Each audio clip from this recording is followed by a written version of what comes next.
હાલો, મારી ચેનલમાં તમારું સ્વાગત છે।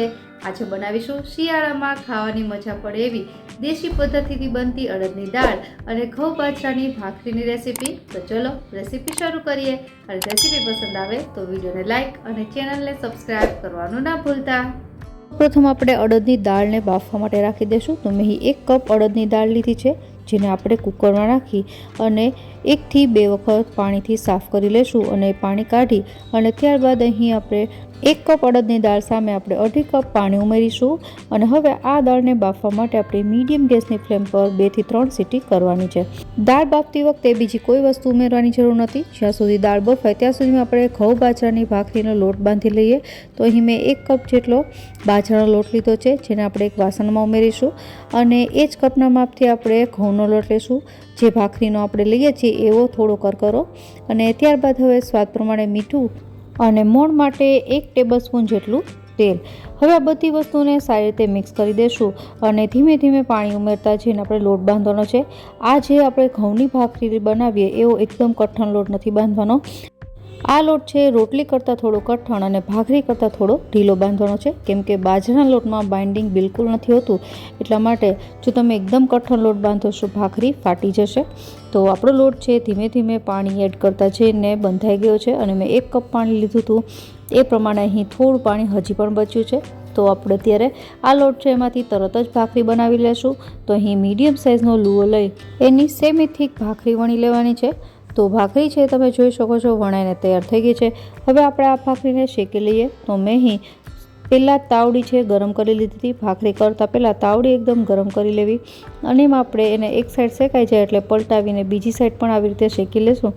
ભાખરી શેકતી વખતે ગેસની ફ્લેમ છે મીડિયમ રાખવી। તો બંને સાઈડ છે ભાખરી શેકાઈ જાય એટલે આપણે એને પલટાવી લેશું અને છેલ્લી વખત જ્યારે તમે ભાખરી છે પલટાવો ત્યારે તવીથાની મદદથી આમ કરવાથી તમારી ભાખરી એકદમ ફૂલેલી બનશે।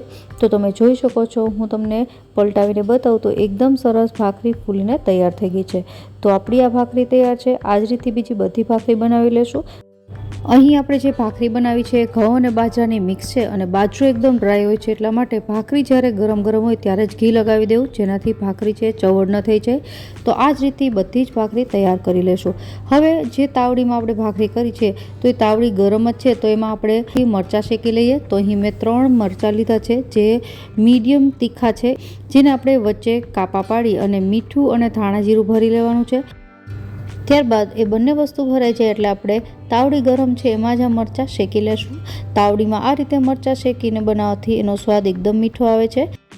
તો થોડી જ વારમાં મરચાં શેકાય છે એટલે આપણે બંને સાઈડથી પલટાવીને તવીથાની મદદથી એને ફેરવી લેશું। તો આપણા મરચાં તૈયાર છે। હવે આપણે એને એક પ્લેટમાં કાઢી લઈએ। તો આપણા મરચાં શેકાઈ ગયા છે। હવે આ બંને વસ્તુ બનાવી ત્યાં સુધીમાં આપણી દાળ બફાઈને એકદમ કુકર ઠંડુ થઈ ગયું છે। તો ચેક કરી લઈએ તો દાળ પરફેક્ટલી બફાઈ ગઈ છે અને તમે જોઈ શકો છો। હવે આપણે આમાં થોડું પાણી ઉમેરીશું। તો મેં લગભગ અહીં 1 ગ્લાસ જેટલું પહેલાં પાણી ઉમેર્યું છે અને એને મિક્સ કરી લેશું। હવે મસાલા કરી લઈએ। તો એકદમ સરળ મસાલા છે। સૌપ્રથમ 1/2 ટીસ્પૂન જેટલી હળદર, 1 ટીસ્પૂન જેટલું ધાણા જીરું પાવડર, મીઠું સ્વાદ પ્રમાણે અને લસણની ચટણી આમાં ખૂબ જ સરસ લાગે છે। તો અહીં મેં 1 ટીસ્પૂન જેટલી સૂકા લસણની ચટણી લીધી છે। જો તમારે લીલું લસણ નાખવું હોય તો એ પણ નાખી શકો। ત્યારબાદ થોડા મીઠા લીમડાના પાન, 1 લીલું મરચું ઝીણું સુધારેલું અને અડધા લીંબુનો રસ। હવે આ બધી વસ્તુને મિક્સ કરી લેશું। તો મસાલો તૈયાર થઈ ગયો છે। હવે આપણે આ દાળને ઉકાળવાની છે। તો ઉકાળવા માટે ફરીથી આપણે 1 કપ જેટલું પાણી ઉમેરીશું, કારણ કે આ દાળ ખૂબ જ ઘાટી હોય છે, એટલા માટે જ્યારે પણ દાળ ઉકાળો ત્યારે પાણી ઉમેરવાનું ખાસ યાદ રાખવું। હવે મિક્સ કરી લેશું અને મીડિયમ ગેસની ફ્લેમ પર દાળને ઉકાળવાની છે। અહીંયા આપણે આદું છે એને પણ ખમણીને ઉમેરી દઈશું અને જે એકદમ દેશી પદ્ધતિથી આ દાળ બને એમાં આ દાળમાં વઘાર કરવામાં નથી આવતો, એટલા માટે અહીં 1 ટીસ્પૂન જેટલું જીરું છે એને આમનામ ઉમેરી દેવાનું અને મિક્સ કરી લેશું। આ દાળ બીજી બધી દાળ કરતાં એટલા માટે પણ અલગ છે કારણ કે અહીં તેલનો ઉપયોગ બિલકુલ થતો નથી અને છતાં પણ એનો સ્વાદ એકદમ સરસ આવે છે। તમે જોઈ શકો છો દાળ ઉકળીને તૈયાર થઈ ગઈ છે અને કન્સિસ્ટન્સી પણ પરફેક્ટ છે।